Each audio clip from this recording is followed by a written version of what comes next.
Then they had a pre-tape or a backstage segment with Callis and Olivier and the Bucks, and they had rotten audio. And the whole idea was, are they all going to go out for their 6-man together? No, Callis says, hey, you guys, Bucks, go out and have your entrance, and then we'll do our thing or whatever. Or no, we'll go out and then we'll give you your entrance. I'm sorry, I said that backwards.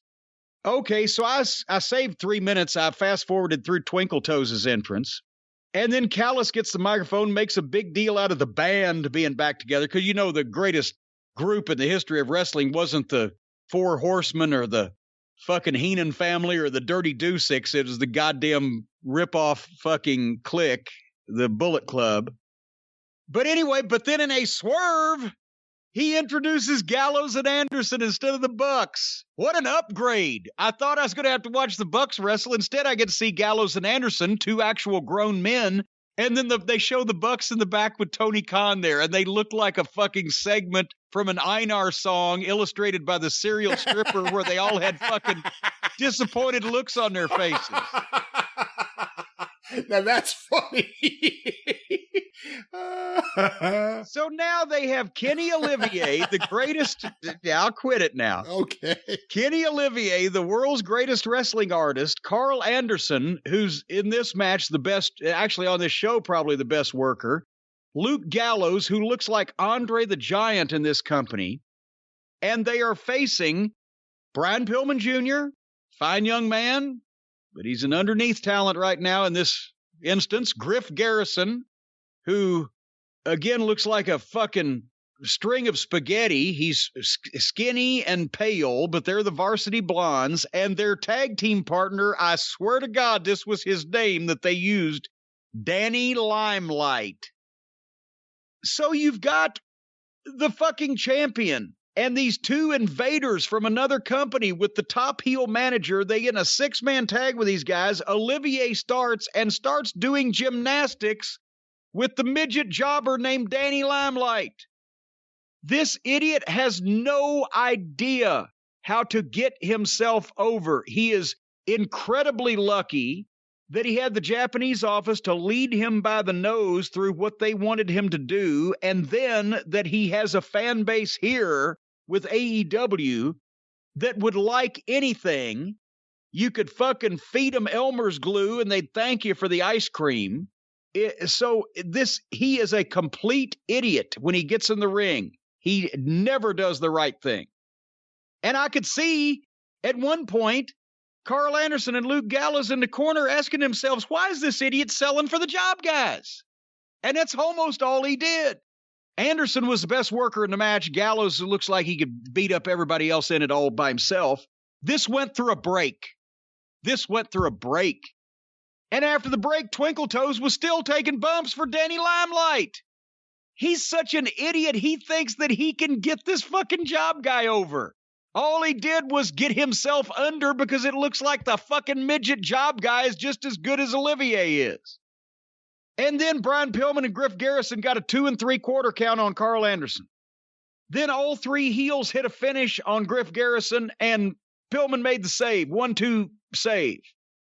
And then Anderson hit Garrison with a kick, and he kicked out. And then Garrison foiled Carl Anderson's move and tagged out to Danny fucking Limelight. And Anderson ends up catching Danny Limelight off the top rope with a spine buster. No cover. They had to pick him up and hit a double team. 1, 2, 3, finally. It took 15 minutes for them to beat these guys. It's like they're not even trying to get anybody over. It's like nobody has ever even watched a wrestling program on television, much less been involved in one. This is not how you treat new talent or top talent, especially not new top talent. Then Moxley's music hits. And he comes from the cheap seats. And there's 3 guys in the ring, and one of them's a fucking beast, and they're waiting on him. And Moxley jumps in to fight all 3 of them, and they barely get him down. All 3 of them barely get him down. And then here comes Felix and Penthouse, the Lucha Brothers. Aren't they heels? They hit, and they help Moxley.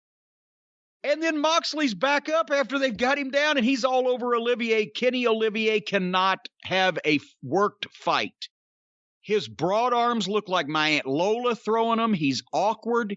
if it's not his cheerleading routines, if it's actual simulated real violence, he looks like a cow on ice. But then suddenly, when all this is happening, the locker room empties. They've had people attacked with sledgehammers. They've had brutal beatings where people were almost killed and nobody would come. But as soon as Moxley and Olivier get in a fucking pull apart, the locker room empties. And then the Bucks come in to stop Moxley, to calm him down. Don't be fighting Kenny. But the Lucha Brothers come up in behind the Bucks while Moxley is looking at them. And Moxley makes no effort to warn the Bucks, hey, those guys are behind you, or turn around or anything. He just lets the Bucks turn around and get double super kicked and stands there and watches it. Why is this happening? Who are the baby faces? Who are the heels? Why is this going on? Why did Luke Gallows and Carl Anderson get the worst debut in wrestling history? What is the matter with this program? Those are not rhetorical. Give me some answers. No, this was a train wreck. I will say I thought Danny Limelight was the highlight of the match, to be honest. I'm not a fan of Omega's work in general. I mean, when he has a match with another high-profile person and they go a while, I can get into it. I didn't like this. I've said it before. You and I will disagree. I think Anderson and Gallows are the most underwhelming tag team ever, or at least in the modern era. I've seen him have good matches. I like Anderson's work. Gallows is enormous and looks like a grown adult man, overgrown adult man. In this, they're not Bockwinkel and Stevens, but in this company, they kind of are. Again, you and I won't agree on this. The post-match was a mess. Tony Khan appearing on camera. You know... Yeah, I know. He shouldn't be on camera. And that disapproving look that he had at the monitor. Just wait until he finds out the details of the sexual harassment problems they had at Impact. Then he's going to really wonder why he did this deal. Because I know the details. If he ain't already wondering. Yeah. No, I think there's going to be a lot of egg on people's faces if the story gets out there and it gets leaked. But I know the details, and I wouldn't have done this deal. I wouldn't have done this deal. I think he's insane for doing this deal.